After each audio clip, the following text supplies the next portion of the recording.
Self Krishna. Last class में हमने irrigation start किया था। हमने व्हाट इज़ इरिगेशन देख लिया, टाइप ऑफ इरिगेशन देख लिया, हमने quality of irrigation water required देख लिया। अब हम वाटर रिक्वायरमेंट्स ऑफ क्रॉप देखने जा रहे हैं। ठीक है, उसको हम स्टार्ट करें इससे पहले लास्ट लेक्चर्स को आपने पसंद किया तो मैं फर्दर इसी तरीके से सारे सब्जेक्ट कंटिन्यू करूँगा। और अगर आपको लेक्चर पसंद आ रहे हैं तो अपने दोस्तों के साथ शेयर करो, लाइक करो, कमेंट करो, सब्सक्राइब करके अपने दोस्तों को शेयर करो, जिससे मुझे मोटिवेशन मिले और मैं और फर्दर और अदर सब्जेक्ट्स के लिए भी इसी तरीके से लेक्चर कंप्लीट करूं। तो हम स्टार्ट करते हैं सॉइल वाटर क्लासिफिकेशन। सबसे पहले ग्रेविटेशनल वाटर।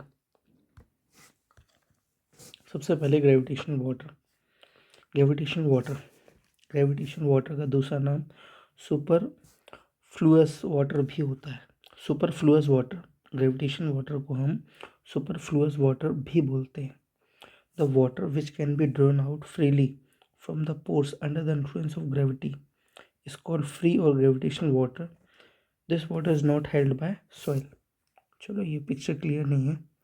देखो, ग्रेविटेशनल वाटर वो वाटर है जो फ्रीली ड्रेन हो जा रहा है, मतलब ये सॉइल पार्टिकल से अटैच नहीं रह रहा है।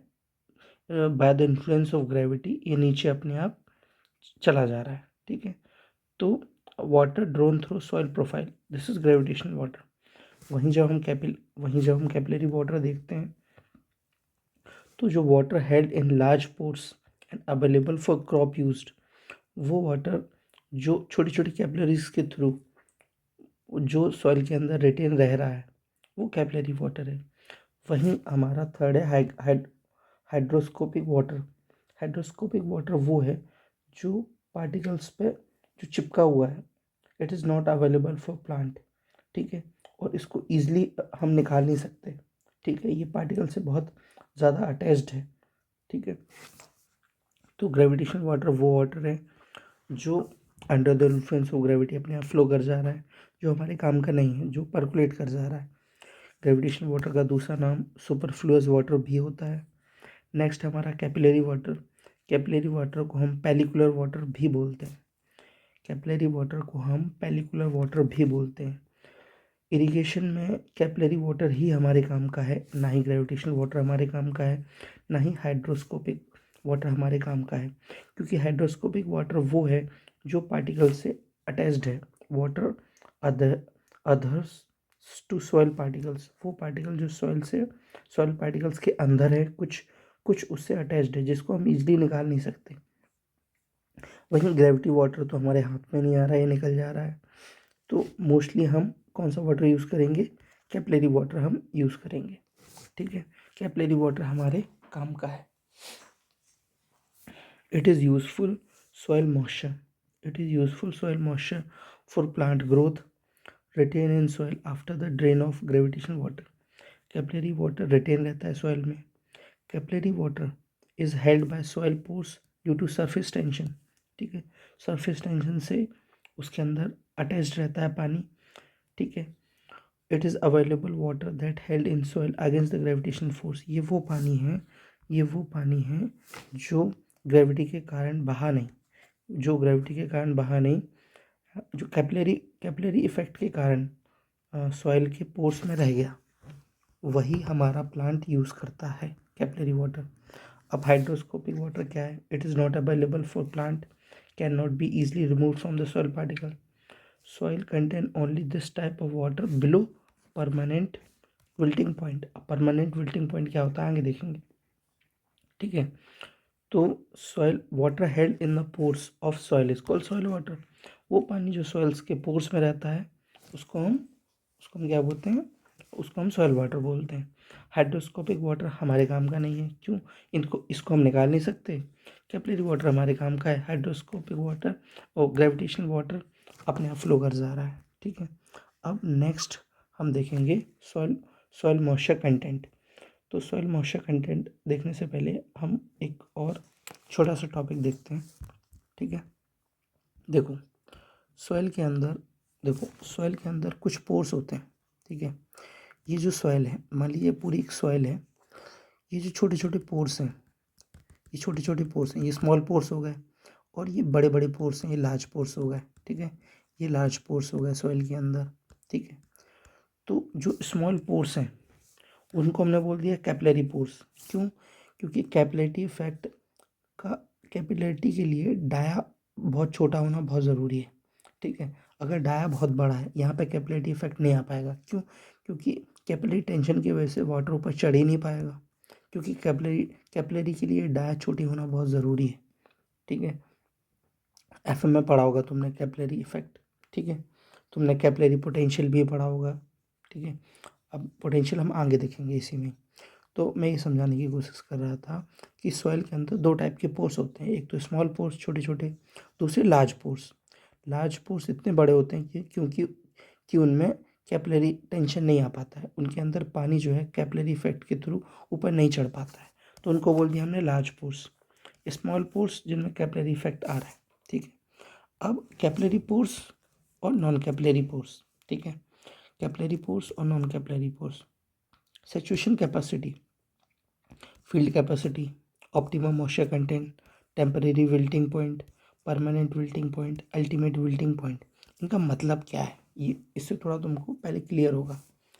कैपिलरी वाटर, कैपिलरी वाटर ये वो पोर्स हैं जो छोटे छोटे हैं। नॉन कैपिलरी वाटर्स ये बड़े बड़े पोर्स हैं।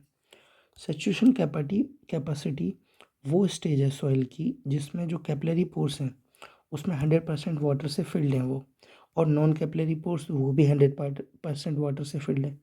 कहने का मतलब है पूरी सॉइल जो है हमारी वो 100% वाटर से फिल्ड है।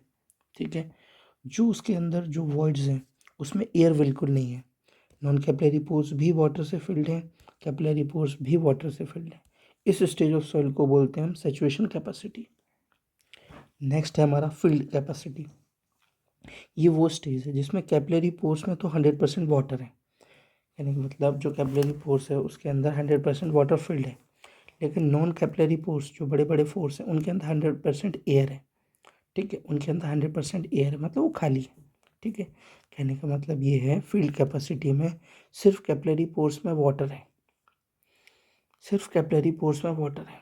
वहीं ऑप्टिमम मॉइस्चर कंटेंट में 50% कैपिलरी पोर्स पानी से भरे हैं, वहीं 100% नॉन कैपिलरी पोर्स पानी से खाली।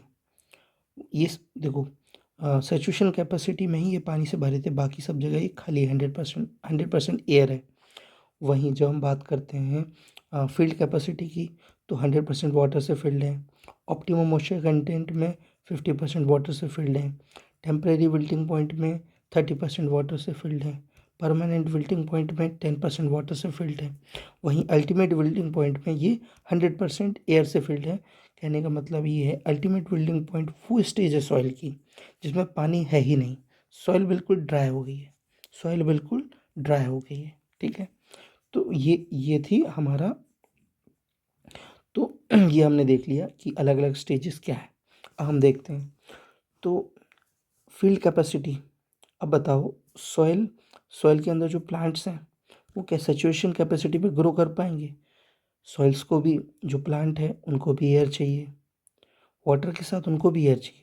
तो सैचुरेशन कैपेसिटी मतलब पूरा पानी भरा है ऊपर तक। ठीक है, तो फील्ड कैपेसिटी के बाद जो वाटर कंटेंट है वो ग्राउंड वाटर कहलाता है। और परमानेंट विल्टिंग पॉइंट के पहले फील्ड कैपेसिटी और परमानेंट विल्टिंग पॉइंट के बीच में जो पानी है उसको हम कैपिलरी वाटर कहते हैं। It is water utilize by the plants. और परमानेंट विल्टिंग पॉइंट के नीचे जो पानी है उसको हम बोलते हैं हाइग्रोस्कोपिक वाटर। उसको हम क्या बोलते हैं? Hygroscopic water. वो पानी जो हमारे किसी काम का नहीं है।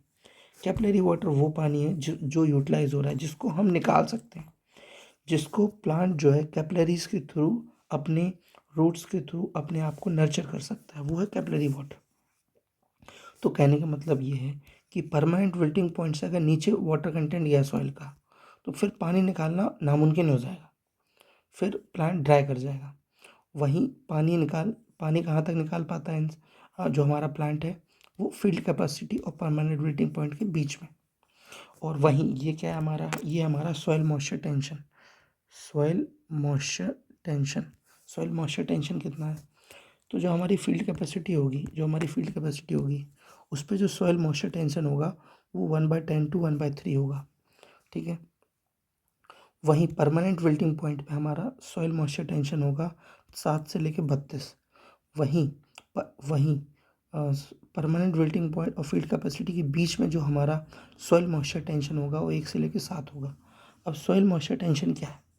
सॉइल मॉइस्चर टेंशन का मतलब है कि सॉइल को कितना फोर्स लगाना पड़ रहा है। सॉइल मॉइस्चर टेंशन है हमारा प्लांट को कितना फोर्स लगाना पड़ रहा है पानी खींचने के लिए सॉइल से।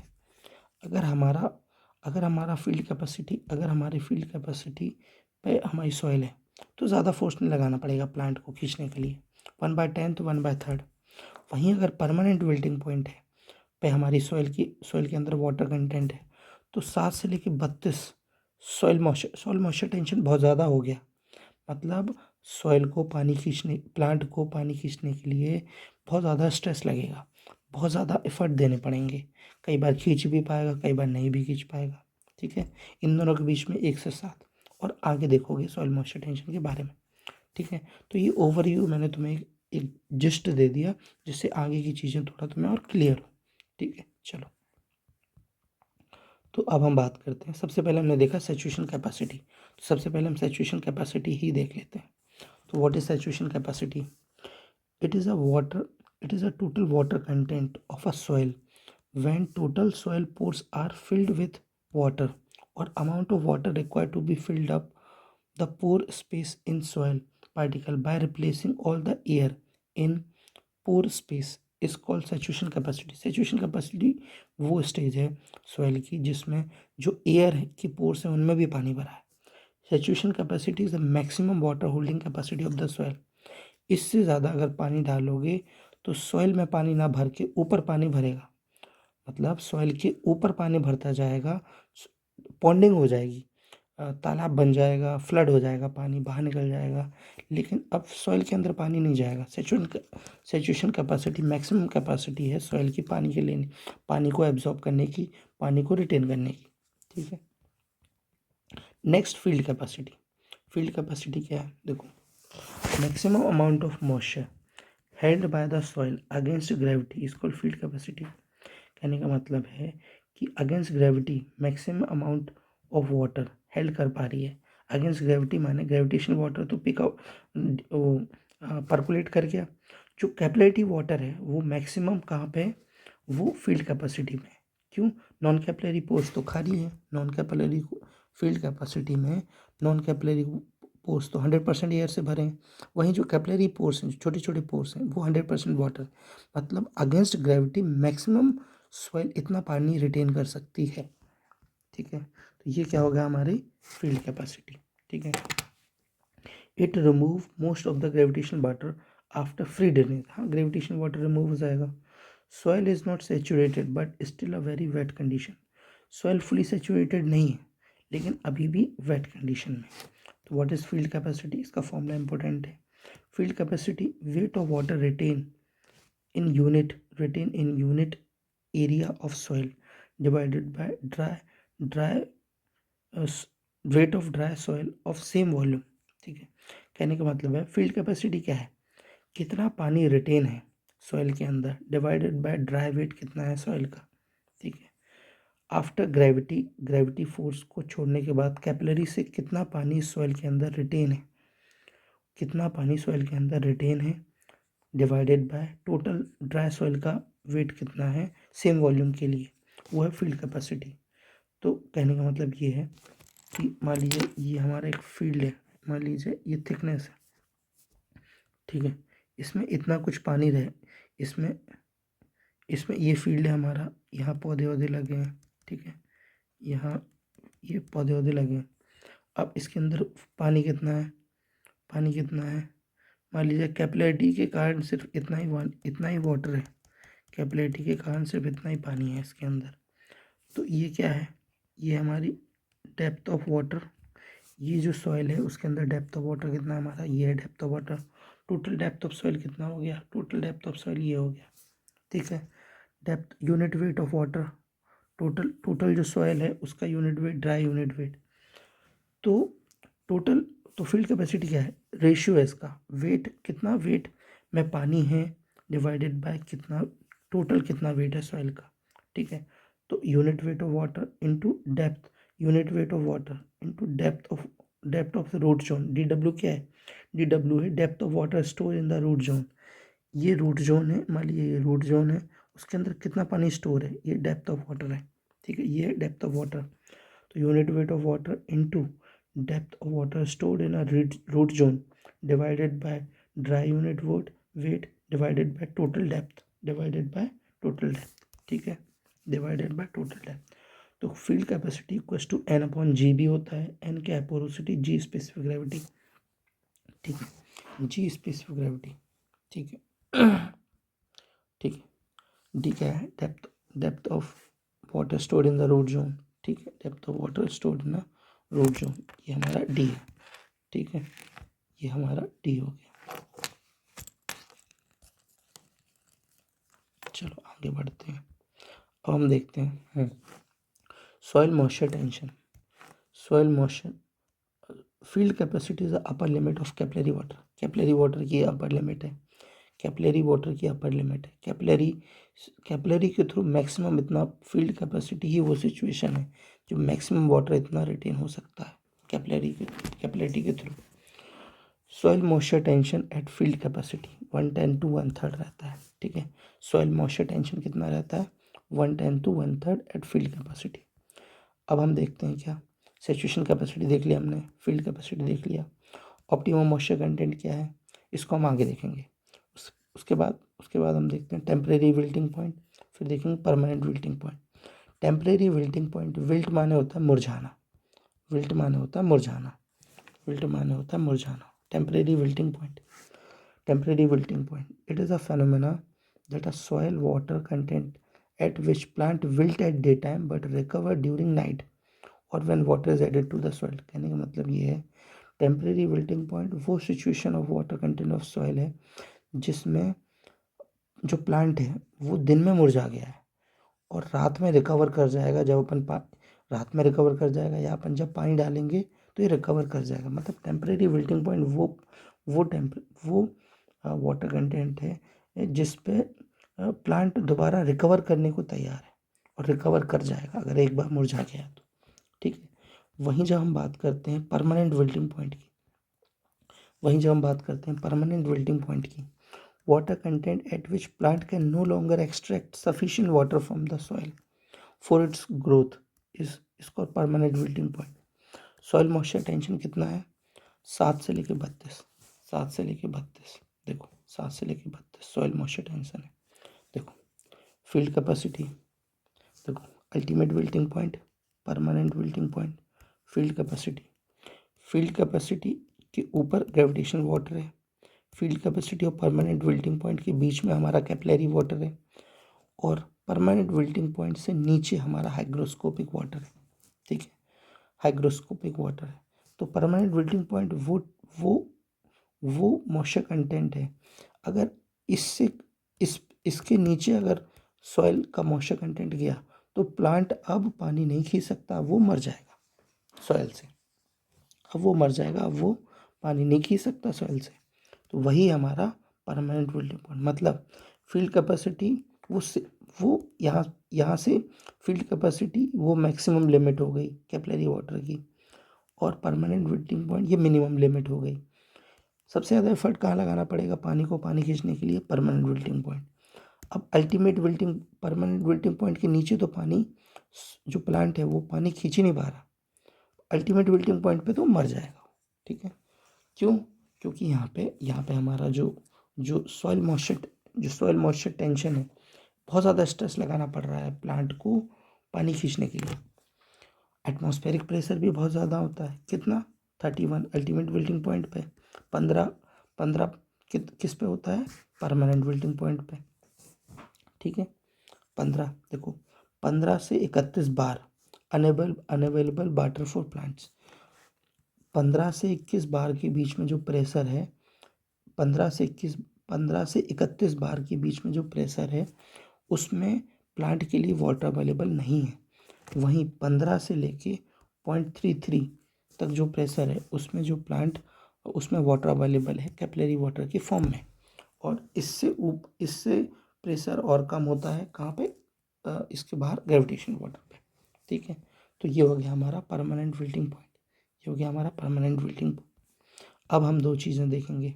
ठीक है, तुमने ये देख लिया, ये समझ लिया अच्छे से फील्ड कैपेसिटी क्या है, सैचुरेशन कैपेसिटी क्या है, टेम्परेरी विल्टिंग पॉइंट क्या है, टेम्परेरी विल्टिंग पॉइंट क्या है, अल्टीमेट विल्टिंग पॉइंट क्या है। अब हम देखते हैं दो चीज़ें। अवेलेबल मॉइस्चर, अवेलेबल मॉइस्चर क्या है? It is stored in a soil in form of capillary water. कितना पानी अवेलेबल है? ठीक है, तो पानी के लिए, प्लांट के लिए कितना पानी अवेलेबल है? Field capacity, field capacity, field capacity minus permanent wilting point, इतना पानी वो यूज़ कर सकता है। फील्ड कैपेसिटी ये है ultimate wilting point, permanent wilting point का साइन फाई, ये है परमानेंट विल्टिंग पॉइंट का साइन फाई। तो पानी के, प्लांट के लिए कितना पानी अवेलेबल है फील्ड कैपेसिटी से लेके परमानेंट विल्टिंग पॉइंट तक। ठीक है, अब ये फॉर्मूला याद रखो। डी क्या है? Depth of root zone. D क्या है? Depth of root zone. Dry unit weight, ये क्या है? Depth of water. D W क्या है? Depth of water stored in a root zone. इसका फॉर्मूला है ये। ठीक है, कुछ नहीं, इसी फॉर्मूले से ड्राइव हुआ है। देखो यहाँ पे डेप्थ ऑफ वाटर, ये जो डेप्थ ऑफ वाटर है इसको इधर ले आओ और इसको उधर ले जाओ, तो ये फॉर्मूला निकल के आ जाएगा हमारा, तो ये फॉर्मूला निकल के आ जाएगा। तो ये फॉर्मूला इंपॉर्टेंट है, याद रखना है। तो depth of water equals to, depth of water equals to, ये फॉर्मूला इंपॉर्टेंट है, इसको याद रखना है। Depth of water equals to dry unit weight into total depth divided by unit weight of water into field capacity. ठीक है, into field capacity. ठीक है, ये है अवेलेबल मॉइस्चर। हम आगे देखेंगे। कैपिलरी पोटेंशियल मैंने तुम्हें बताया था, force per unit area exerted in order to extract water from soil. कितना फोर्स लगाना पड़ रहा है प्लांट को पानी को एक्सट्रैक्ट करने के लिए, उसको कहते हैं कैपिलरी पोटेंशियल। ठीक है, चलो अब हम आगे देखते हैं। अब दो चीज़ें हैं, एक है अवेलेबल मॉइस्चर, दूसरा है रेडली अवेलेबल मॉइस्चर। ठीक है, दो चीज़ें हैं, एक है अवेलेबल मॉइस्चर, एक है रेडली अवेलेबल मॉइस्चर। ठीक है, तो रेडली अवेलेबल मॉइस्चर क्या है? It is a difference of water content between field capacity and optimum moisture content. और अवेलेबल मॉइस्चर क्या है? देखो, अवेलेबल मॉइस्चर पहले देखते हैं। अवेलेबल मॉइस्चर क्या है? ये टोटल मॉइस्चर कंटेंट है जो हमारे पास अवेलेबल है। कौन कौन सा?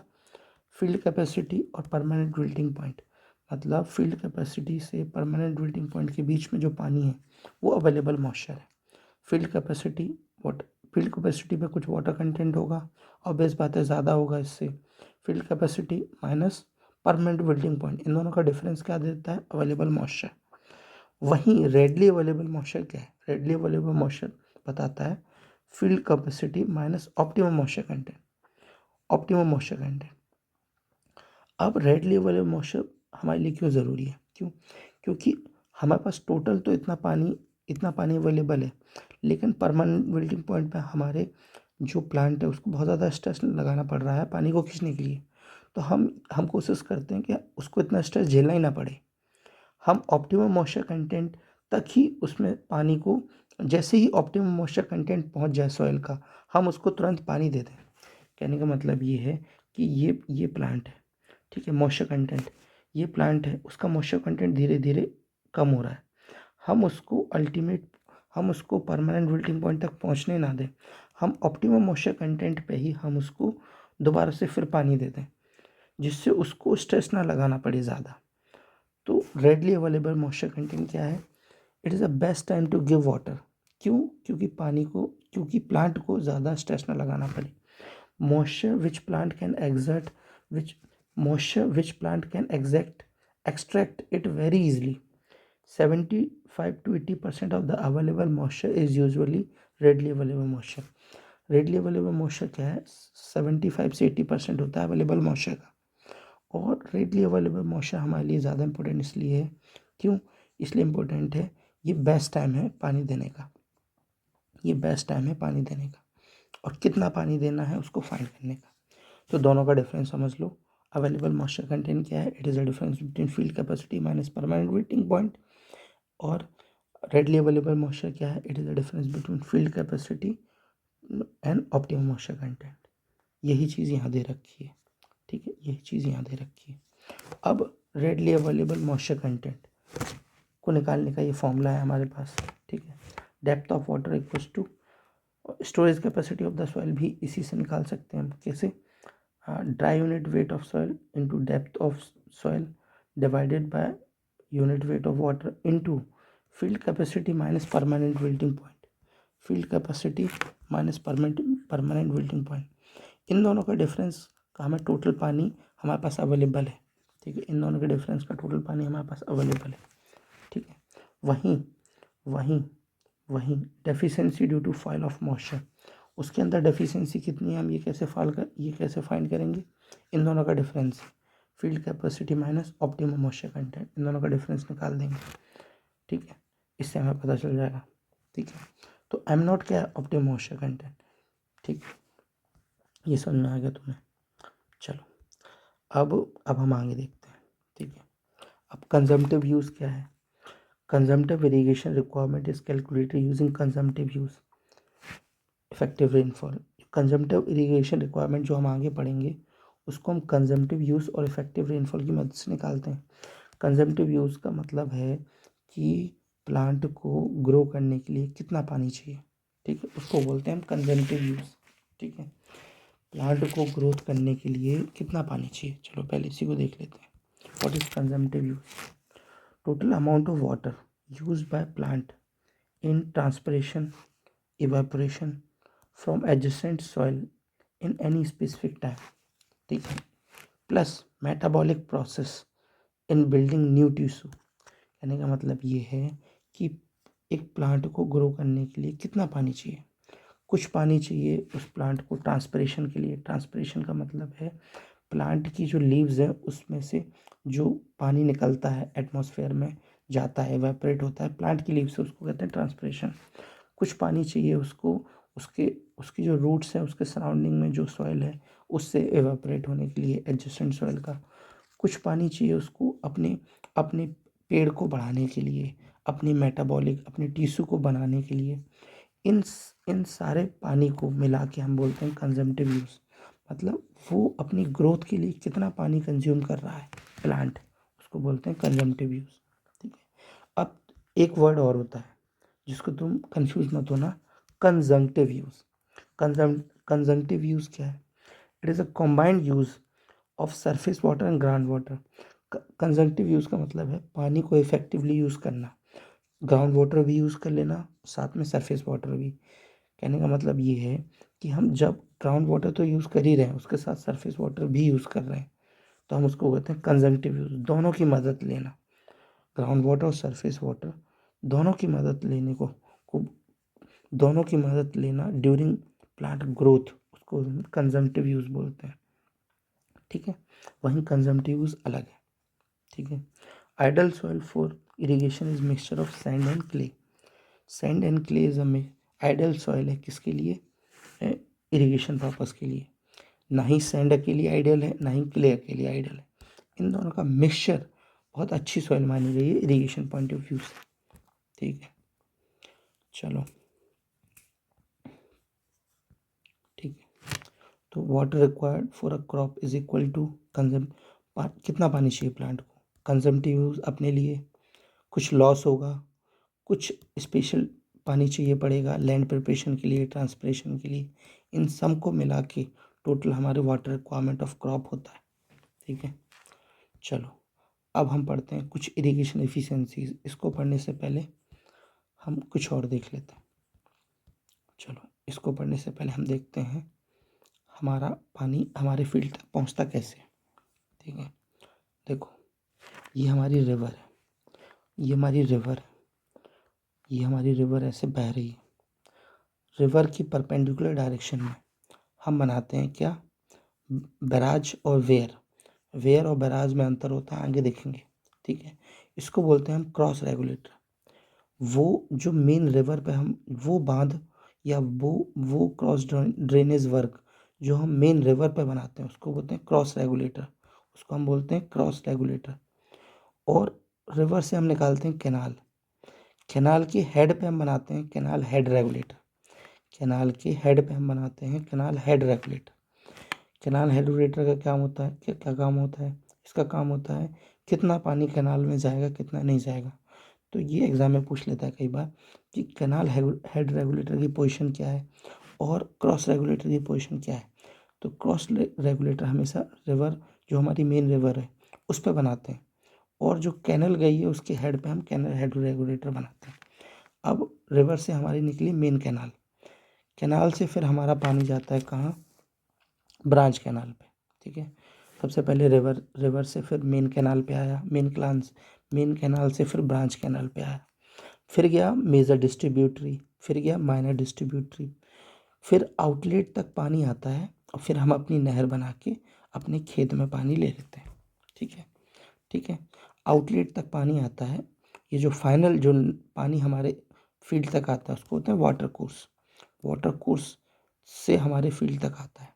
ये जो फील्ड है, फील्ड से फिर कहाँ जाता है? ये जो सॉइल है इनके रूट जोन पे, सॉइल्स के रूट जोन पे हमारा पानी चला जाता है। ये ड्यूटी वगैरह हम आगे देखेंगे। ठीक है, तो पानी आता कहाँ से है? रिवर से। जाता कहाँ है? सॉइल की रूट्स में।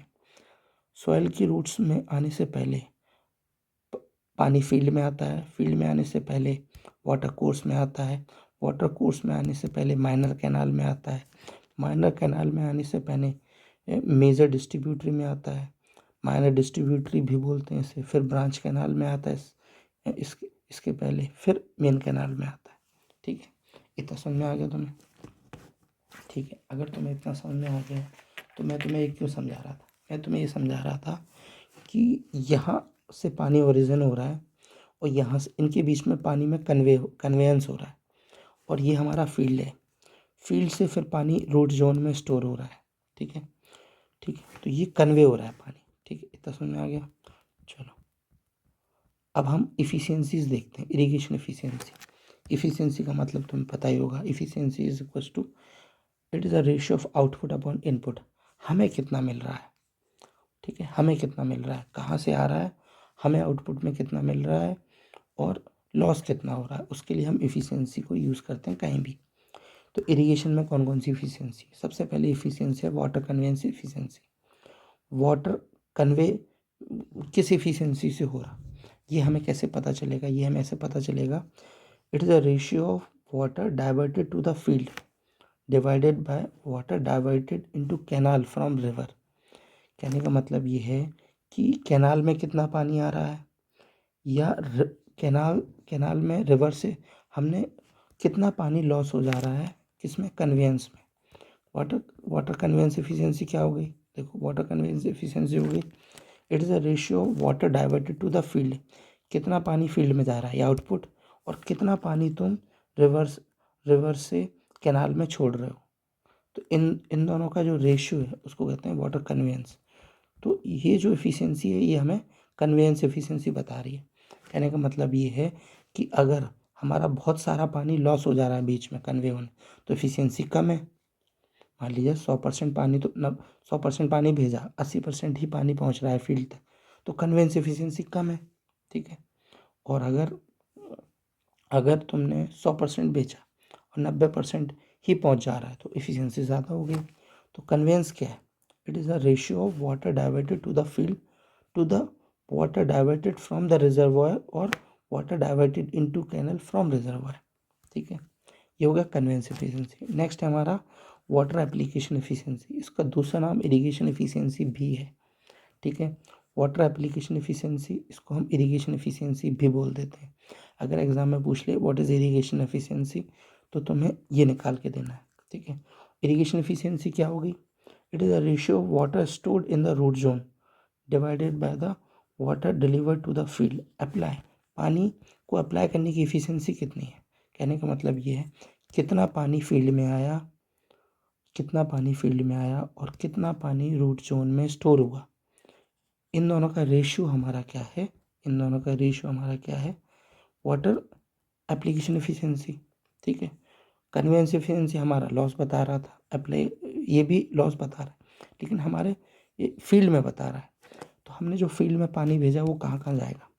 सबसे पहले हमने फील्ड में पानी भेजा, वो रूट जोन में स्टोर होगा, ठीक है। दूसरा, वो सरफेस रन ऑफ के तौर पे रन ऑफ होके इधर उधर फैल जाएगा।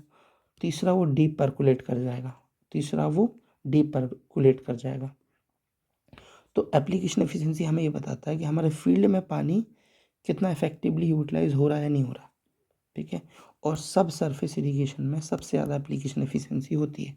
क्यों? क्योंकि फील्ड में हमारा पानी लॉस ही नहीं होता, वहाँ डायरेक्ट रूट जोन पे तुम पानी डाल रहे हो, ठीक है। तो what is application efficiency? It is a ratio of water stored in the root zone divided by water diverted to the field. और एप्लीकेशन एफिशिएंसी का ही दूसरा नाम इरिगेशन एफिशिएंसी भी है। नेक्स्ट है हमारा water use efficiency. Water use होने की एफिशिएंसी कितनी है? तो वाटर यूज्ड कंजम्पटिवली, मतलब कितना पानी इफेक्टिवली यूज़ हुआ, divided by water diverted to the field. कितना पानी कंजम्पटिवली यूज़ हुआ डिवाइडेड बाय कितना पानी तुमने डाइवर्ट किया फील्ड में, तो ये वाटर यूज एफिशिएंसी हुआ। नेक्स्ट है हमारा water storage efficiency. Water storage efficiency क्या है? It is a ratio of actual water stored in the root zone, कितना पानी एक्चुअली स्टोर हुआ है रूट में, divided by water needed to be stored to bring the water content up to the field capacity. और कितना होना चाहिए था कि पानी फील्ड कैपेसिटी तक आ जाए और प्लांट की पूरी नीड पूरी हो जाए। तो वाटर स्टोरेज एफिशिएंसी हमें ये बताती है कि एक्चुअली में प्लांट में पानी कितना स्टोर हुआ है और कितना होना चाहिए था, ठीक है। कितना हुआ है और कितना होना चाहिए, ठीक है। नेक्स्ट है हमारा वाटर डिस्ट्रीब्यूशन एफिशिएंसी। ये इंपॉर्टेंट है, एग्जाम में पूछ लेता है। और इसी को हम बोलते हैं यूनिफॉर्मिटी कोफिशिएंट, ठीक है। अब वाटर डिस्ट्रीब्यूशन एफिशिएंसी क्या है? वाटर डिस्ट्रीब्यूशन एफिशिएंसी ये हमें ये बताता है कि पानी कितना इवनली डिस्ट्रीब्यूट हो रहा है, नहीं हो रहा है, या वो किस एफिशिएंसी से डिस्ट्रीब्यूट हो रहा है। हर जगह इक्वली पानी पहुंच रहा है या नहीं पहुंच रहा है, या कहीं ज़्यादा पहुंच जा रहा है, कहीं कम पहुंच रहा है। तो इसका सिंपली फॉर्मूला याद रखो, ठीक है। अब एग्ज़ाम में कैसे देगा? एग्ज़ाम में तुमसे बोलेगा कि मान लीजिए 4 डेप्थ हैं, D1, D2, D3, D4, ये 4 डेप्थ हैं, ठीक है। अब इससे तुम्हें वाटर डिस्ट्रीब्यूशन एफिशिएंसी निकालना है। तो कैसे निकालोगे? सबसे पहले मीन डेप्थ निकालोगे, DM या डी क्या आएगा?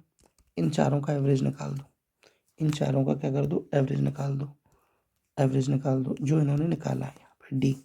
सबसे पहले इन चारों का तुम एवरेज निकाल दोगे। एवरेज क्या आएगा? एवरेज डेप्थ, ठीक है, डी। अब वाई क्या है? वाई को ध्यान से निकालना है। वाई क्या है? It is average of the absolute value of deviation from the mean. Mean से कितना डेविएट हो रही है पर एक D1 मीन से कितना डेविएट हो रहा है, D2 मीन से कितना डेविएट हो रहा है, D3 मीन से कितना डेविएट हो रहा है, D4 मीन से कितना डेविएट हो रहा है, इन सब का एवरेज। कहने का मतलब है तुमने इसका डी मीन निकाला था, इन चारों का मीन निकाला था डी। अब D1 minus D plus D2 minus D plus D3, कितना डेविएशन है उसका एवरेज है हमारा वाई। कितना डेविएशन है उसका एवरेज है हमारा वाई। इस फॉर्मूले को बहुत ध्यान रखना, क्योंकि मैं तो भूल जाता हूँ एग्ज़ाम में। तो मैंने ऐसे याद रख रहा था कि डेप्थ नीचे होगा डी। तो डिस्ट्रीब्यूशन एफिशिएंसी क्या हो जाएगा? 1 minus Y by D into 100, ठीक है। 1 माइनस वाई बाई डी, और डी नीचे होगा क्योंकि डेप्थ नीचे होती है। वाई हमारा क्या है? Average of the absolute value of deviation from the mean, ठीक है। सिंपली इसमें न्यूमेरिकल आते हैं, इसको अच्छे से फॉर्मूले को याद कर लो, ठीक है। ये हो गया हमारा डिस्ट्रीब्यूशन एफिशिएंसी। अब एग्जाम्पल के लिए, पानी यूनिफॉर्मली डिस्ट्रीब्यूट हुआ है हर जगह। अगर पानी यूनिफॉर्मली डिस्ट्रीब्यूट हुआ है, कहने का मतलब है D1 equals to D2 equals to D3 equals to D4, चारों डेप्थ इक्वल हैं। जब चारों डेप्थ इक्वल हैं तो डेविएशन ज़ीरो हो जाएगा, वाई की वैल्यू ज़ीरो हो जाएगी। वाई की वैल्यू ज़ीरो हो जाएगी तो ये पूरा ज़ीरो हो जाएगा, पूरा ज़ीरो हो जाएगा, मतलब डिस्ट्रीब्यूशन एफिशिएंसी 1 आ जाएगी, तो कहने का मतलब ये है कि कहने का मतलब है कि when water has penetrated uniformly throughout the field, mean depth is 0 and the water distribution efficiency equals to 1, एक हो जाएगी वाटर डिस्ट्रीब्यूशन एफिशिएंसी, ठीक है। अब है consumptive use efficiency. Consumptive use efficiency क्या है? Water used by the plant consumptively. It is a ratio of water used by the plant consumptively divided by the net amount of water depleted from the root zone. कितना पानी plant ने कंजम्पटिवली use किया और कितना पानी उसके root zone से deplete हुआ, इसको कहते हैं कंजम्पटिव एफिशिएंसी। अब फ्रीक्वेंसी ऑफ इरिगेशन क्या है? फ्रीक्वेंसी इरिगेशन मतलब कब कब तुमने इरिगेशन किया, तो it is a ratio of consumptive use मतलब एक बार में पानी कितना चाहिए प्लांट को, और अवेलेबल और रेडली अवेलेबल मॉइस्चर टोटल ये डिफरेंस था किसके बीच का? फील्ड कैपेसिटी और परमानेंट विल्टिंग पॉइंट के बीच का था ये डिफरेंस। कौन सा? रेडली अवेलेबल नहीं, ये डिफरेंस था किसके बीच में? फील्ड कैपेसिटी और ऑप्टिमम मॉइस्चर कंटेंट के बीच में था। रेडली अवेलेबल मॉइस्चर देखो, readily available moisture, it is a difference between field capacity and optimum moisture content, इन दोनों के बीच का डिफरेंस था।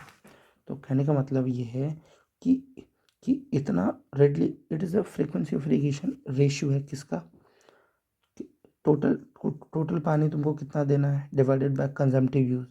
टोटल पानी इतना देना है, एक बार इतना चाहिए, तो तुम्हें पता चल जाएगा कि टोटल पानी कितनी बार देना है। टोटल पानी कितना देना है डिवाइडेड बाय है, इसको एक बार में इतनी भूख लगी है। कहने का मतलब ये है कि इसको टोटल 100 लीटर पानी पीना है, और एक बार में ये इसको टोटल, कहने का मतलब ये एक बार में 100 लीटर पीना है और एक बार में सिर्फ 20 ही पी रहा है। तो फ्रीक्वेंसी ऑफ इरिगेशन क्या आ गया? 5। फ्रीक्वेंसी ऑफ इरिगेशन क्या आ गया? 5। ठीक है, फ्रीक्वेंसी ऑफ इरिगेशन क्या आ गया? 5। That's it. वाटर इंटरवल पूछता नहीं है। ऑप्टिमम वाटर डेप्थ क्या है? Quantity of water at which yield is maximum is called optimum water depth. Optimum water depth वो है जिसमें yield हमारी मैक्सिमम, जिसमें हमारी ग्रोथ मैक्सिमम, ठीक है।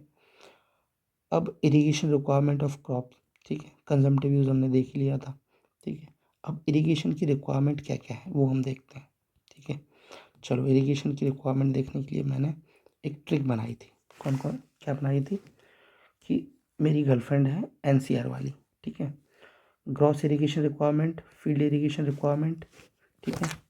Gross irrigation requirement, field irrigation requirement, net irrigation requirement, consumptive irrigation requirement, ठीक है। कंजम्पटिव इरिगेशन रिक्वायरमेंट, अब समझो इसको। सबसे बड़ा इरिगेशन रिक्वायरमेंट कौन सी होती है? Gross irrigation requirement. उससे छोटी फील्ड इरिगेशन, उससे छोटी नेट इरिगेशन, उससे छोटी कंजम्पटिव इरिगेशन रिक्वायरमेंट, ठीक है। अब फील्ड इरिगेशन रिक्वायरमेंट होती क्या है? देखो, हाँ, ग्रॉस इरिगेशन। देखो, पानी यहाँ है, ये पानी है, ये सोर्स है। यहाँ पे पानी, यहाँ पे जो पानी है, यहाँ पे जो पानी की रिक्वायरमेंट है वो है ग्रॉस इरिगेशन रिक्वायरमेंट। यहाँ पे जो पानी की रिक्वायरमेंट है वो ग्रॉस इरिगेशन रिक्वायरमेंट है, ठीक है, ठीक है, इतना समझ में आ गया। तो ग्रॉस इरिगेशन रिक्वायरमेंट क्या है? Meet the amount of water lost in conveyance, ठीक है। कहने का मतलब ये है कि ये जो फील्ड में आया हमारा पानी, फील्ड इरिगेशन रिक्वायरमेंट, ये जो हमारा ग्रॉस इरिगेशन रिक्वायरमेंट है ये यहाँ है। कुछ पानी लॉस हुआ, कुछ पानी फील्ड में आया, तो ग्रॉस इरिगेशन रिक्वायरमेंट क्या हो गया? जितना पानी लॉस हुआ प्लस जितना पानी फील्ड में आया। Field irrigation requirement plus water loss in conveyance equals to gross irrigation requirement. समझ में आ गया? तो what is gross irrigation requirement? Gross irrigation requirement is the summation of what? Field irrigation requirement plus कितना conveyance में loss हुआ। तो gross irrigation requirement हमें कन्वेंस लॉस के बारे में बताता है, ठीक है, कन्वेंस लॉस के बारे में बताता है, ठीक है। अब फील्ड में आ गया पानी हमारा, अब कुछ फील्ड में पानी आ गया, अब कुछ रन ऑफ हो गया, अब फील्ड में पानी आ गया, अब कुछ पानी रन ऑफ हो गया, कुछ डीप परकुलेट कर गया, ठीक है। तो नेट इरिगेशन रिक्वायरमेंट क्या हो गया? नेट इरिगेशन रिक्वायरमेंट क्या हो गया? फील्ड इरिगेशन रिक्वायरमेंट हमने समझ लिया क्या है। Net irrigation requirement plus net irrigation requirement क्या है? कितना पानी प्लांट्स को मिला। कुछ पानी लॉस कर गया, कुछ डीप परकोलेट कर गया। तो कुछ पानी फील्ड में आया, कितना पानी फील्ड को मिला, नेट इतना, कुछ लॉस कर गया, कुछ डीप परकोलेट कर गया, ये हो गया नेट इरिगेशन रिक्वायरमेंट। ठीक है, अब नेट इरिगेशन रिक्वायरमेंट पानी इतना मिला। अब नेट में क्या क्या है, नेट में है consumptive irrigation requirement plus leaching requirement. अब लीचिंग की ज़रूरत क्यों पड़ी हमें, क्यों, हमारी जो सॉइल है, हमारी सॉइल है वो एसिडिक है, वो एसिडिक नहीं सॉरी सलाइन है, सलाइन है, सॉल्टी है, सॉल्टी है, तो उसको, उसका जो सॉल्टीनेस है उसको रिमूव करने के लिए हम लीचिंग करेंगे। तो लीचिंग के लिए अभी हमको कुछ पानी चाहिए अलग से, तो वो पानी भी हम ग्रॉस इरिगेशन रिक्वायरमेंट में इंक्लूड कर लेंगे, वो पानी भी हम इंक्लूड कर लेंगे ग्रॉस इरिगेशन रिक्वायरमेंट में, तो वो नेट इरिगेशन रिक्वायरमेंट में भी इंक्लूड हो जाएगा।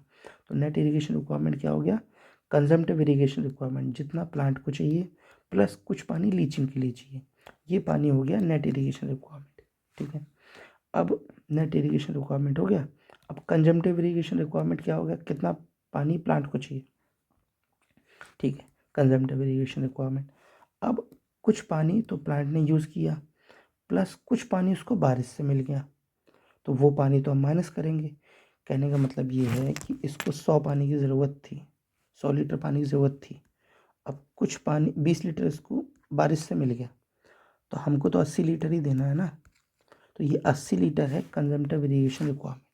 ठीक है, 100 इसको ज़रूरत थी, तो ये क्या है, ये है कंजम्पटिव यूज़।